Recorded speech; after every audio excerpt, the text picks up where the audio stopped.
سعید بن جبیر رحمۃ اللہ علیہ کی جب شہادت ہوئی ہے تو ابراہیم نخعی رحمۃ اللہ علیہ نے کہا کہ دیکھو ماتور کا بعدہ خلف، اپنے بعد کوئی آدمی نہیں چھوڑا سعید نے جسے اللہ نے اتنا علم دیا ہو جتنا سعید کو دیا تھا رحمہ اللہ۔ اور سعید رحمۃ اللہ علیہ عبداللہ بن عباس رضی اللہ عنہما کے شاگرد، یہ آپ کے اسلاف ہیں، یہ آپ کے دین کے بنیادی لوگ ہیں،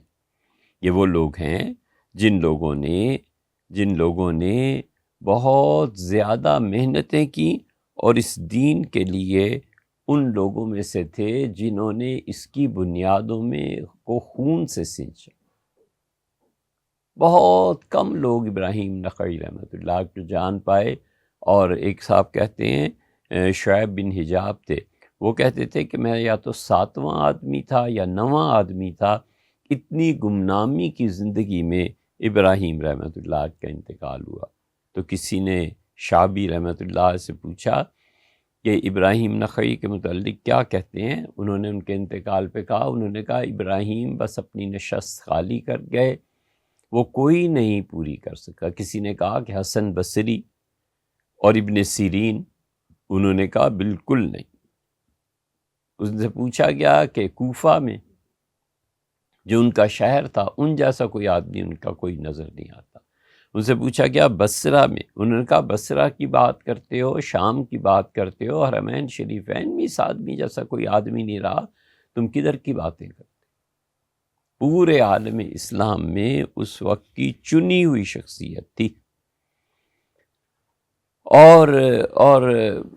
اور اور اور شاگرد بھی الحمدللہ ان کے بہت تھے۔ حماد رحمۃ اللہ، حماد بن نبی سلیمان ان کے شاگرد ہیں، اور حماد کے شاگرد امام ابو حنیفہ، اور امام ابو حنیفہ سے ابو یوسف محمد، اور ابو یوسف اور محمد سے آگے امام طحاوی رحمۃ اللہ علیہ۔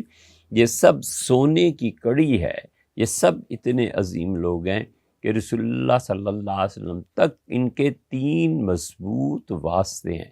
سیدنا علی، سیدنا عمر، عبداللہ ابن مسعود رضی اللہ عنہ۔ اور ابراہیم رحمۃ اللہ علیہ میں کمال کی بات جو شاید آپ کہیں نہ سن پائیں، وہ حضرت ابو ہریرہ رضی اللہ عنہ کی احادیث کا نسخ کرتے تھے۔ حضرت ابو ہریرہ رضی اللہ عنہ کی بہت سی روایات پر انہوں نے کہا یہ منسوخ ہے، یہ حکم کینسل ہے۔ حضور صلی اللہ علیہ وسلم کا پہلا عمل یہ تھا، پھر یہ تھا، پھر یہ تھا، پھر یہ تھا، پہلے عمل آخری عمل نے پہلے عمل کو کینسل کر دیا۔ اور اس کی وجہ یہ تھی کہ حضرت ابو ہریرہ رضی اللہ عنہ کا اسلام ہے 7 ہجری کا، تو حضور اقدس صلی اللہ علیہ وسلم سے جو کچھ انہوں نے سنا ہے حیات طیبہ کے آخری 3 سالوں میں، اور ابراہیم نخعی رحمۃ اللہ علیہ کے پاس سارا علم صحابہ کرام رضی اللہ عنہ کے اکثر روایات کا تھا، تو وہ تقابل کرتے رہتے تھے۔ اسی لیے کہ فتح خیبر جب ہوئی ہے تو ان راتوں میں سے ایک رات حاضر ہوئے تھے ابو ہریرہ رضی اللہ عنہ، وہ بھی مسلمان ہوئے اور ان کی والدہ صاحبہ بھی مسلمان ہو گئی تھی۔ تو یہ خود مجتہد تھے ابراہیم، اور صاحب فتویٰ تھے، اس زمانے میں صاحب فتویٰ ہونا بڑی بات تھی۔ تو جو سنت ثابت تھی اس کے خلاف جو حدیث آتی تھی حضرت ابو ہریرہ رضی اللہ عنہ کی، وہ کہتے تھے سنت نے ابو ہریرہ رضی اللہ عنہ کی اس حدیث کو کینسل کر دیا ہے، اب یہ حکم نہیں رہا۔ غالباً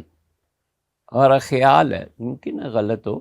کہ ابراہیم نخعی رحمۃ اللہ علیہ سے زیادہ حضرت ابو ہریرہ رضی اللہ عنہ کی احادیث کو کینسل قرار دینے والا اور کوئی نہیں۔ یہ سب سے بڑے آدمی ہیں جہاں تک ہمیں علم ہے، اور امام احمد بن حنبل رحمۃ اللہ علیہ سے پوچھا گیا ان کے متعلق کہ یہ راوی کیسے ہیں، انہوں نے کہا صاحب السنہ، حضور صلی اللہ علیہ وسلم کی سنتوں کے امین تھے۔ نبی کریم صلی اللہ علیہ وسلم سے جو چیز ان تک پہنچتی تھی اور وہ بیان کرتے تھے، بالکل کھری چیز بیان کرتے تھے۔ ان کے ہاں کسی چیز پہ کوئی نسخ نہیں تھا ابراہیم نخعی رحمۃ اللہ علیہ۔ اس لیے ان کی رائے جو فقہ کی ہماری بعض کتابوں میں آئی ہے